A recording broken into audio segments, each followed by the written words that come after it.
Well, hey, afternoon, everybody. Pastor Rob from South Lake Church, and it is noonish, and time for our daily Immerse devotion.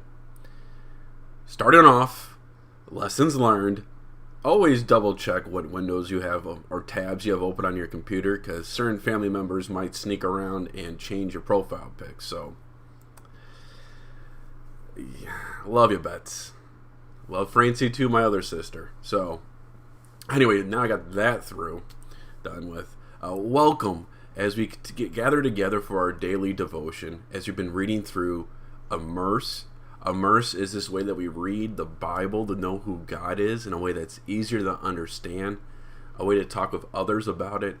And I love for you to be a part of that, whether on these devotions daily on Facebook or on YouTube, or of course, join us Saturday mornings, 8 a.m.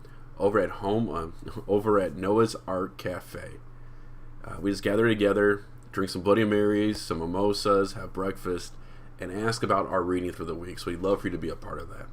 And of course, join us Sundays at Hometown Heroes, 10:30-ish, as we worship together. And again, we're live here on Facebook, and of course at southlakelc.org. Well, our reading today, same stuff, different day, could be the overall theme of what we read. Today we learn more about Isaac in his life, the son of Abraham, the one who Abraham took to Mount Moriah to be sacrificed, and God spared him.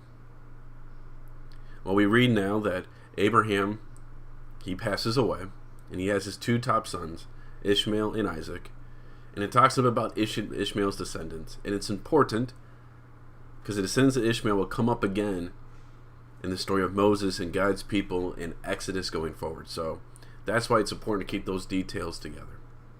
But now we read about Abraham's son, Isaac.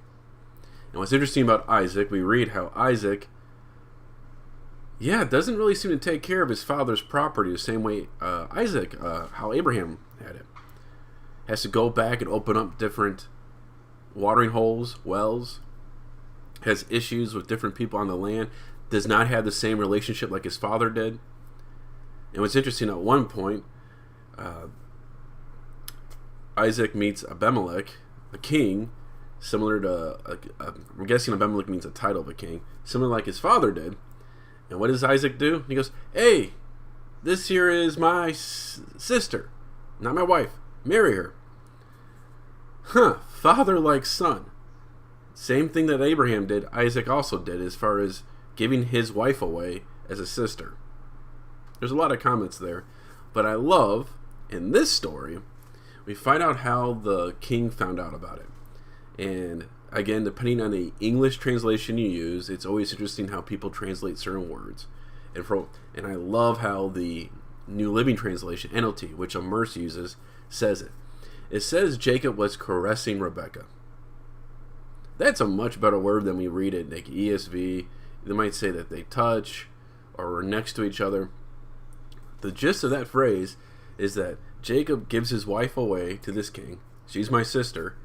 And yet somebody in the palace sees Jacob and Rebekah physically acting like husband and wife. There's a lot more there than just a hug happening. And because that's seen, the king gets irate and casts him out. But just like his father Abraham, Isaac gets a whole bunch of blessings. Well, Isaac goes around, has his children, raises them up, and he has two boys. He has Esau and Jacob. Esau was the older. He came out first. There's a whole story about that as well. But his son Jacob, who's the second oldest, was considered more, you get the impression of somebody who's weaker, who didn't handle all the typical manly duties of the camp. And yet Jacob, when his brother Esau was hungry, pretty much told his brother, "Give me your birthright and I'll give you some food." The birthright, what that means is all the physical, material wealth that would be passed down the inheritance, the oldest would get a double portion. That's the birthright. So if there was two sons, in a sense, it'd be split into three. 2/3 would go to one son, and a third would go to the second son. Well, Jacob pretty much told Esau, "Give me that, and I'll give you food." And in Esau's stupidity, have no problem saying that. Stupidity. He gave up his birthright for porridge. And what this says is that Esau, one, I doubt he was really starving to the point he would die. He didn't really understand or respect the gift that he was given. How often do we as children not understand or respect the gifts from our parents and so forth? So we see this with Esau. And you can say for shame to Jacob, but you know what? Jacob is a crafty individual. And Esau was dumb enough to fall through it. Well, as Isaac gets ready to pass away, he wants to put a blessing on his son. As Isaac received the blessing as the second born, time for Isaac to give a blessing to his firstborn. Well, Rebekah hears this, and she loves Jacob more. And we're going to find out because they did not like the wives that Esau had married. Mother-in-laws and daughter-in-laws not getting along. That hasn't changed.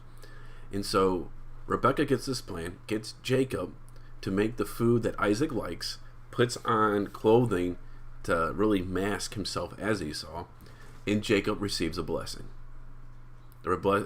Where the birthright was all the material things, this was the blessing of the family, right? This is you will have many sons, you will grow and be, this is the father really giving that love and spirit upon that person.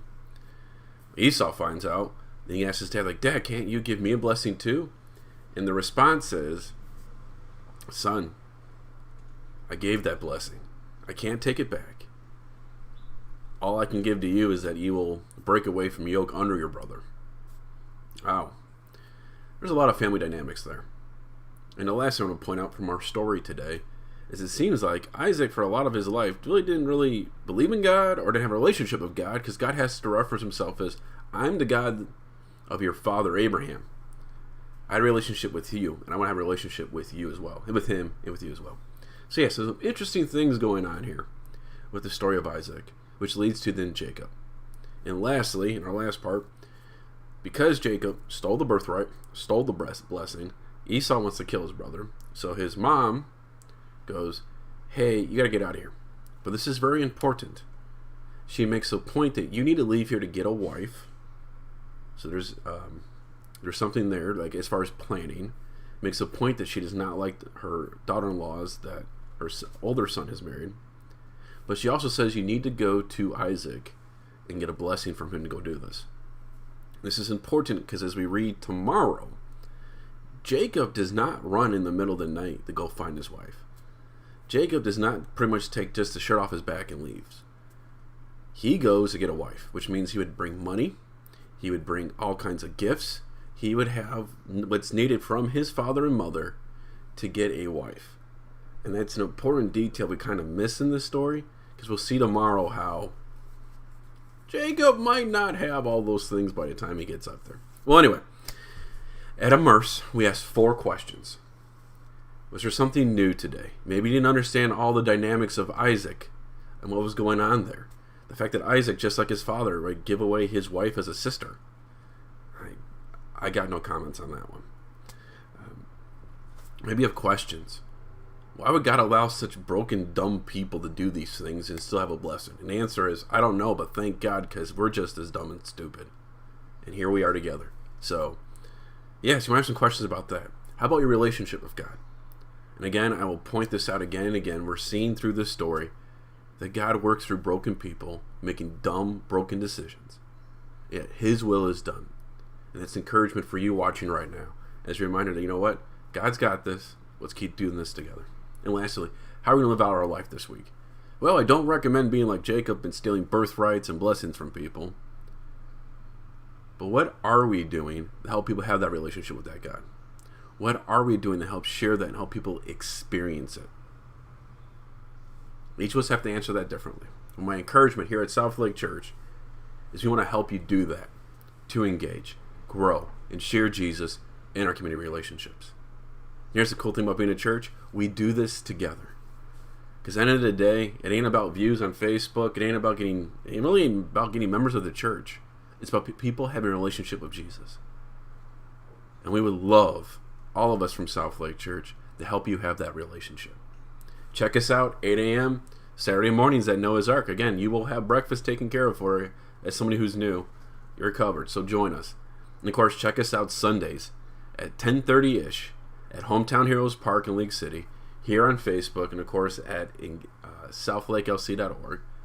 And may the Lord bless and guide you guys this rest of this week, because it is gorgeous outside right now. All right. Take care, everybody.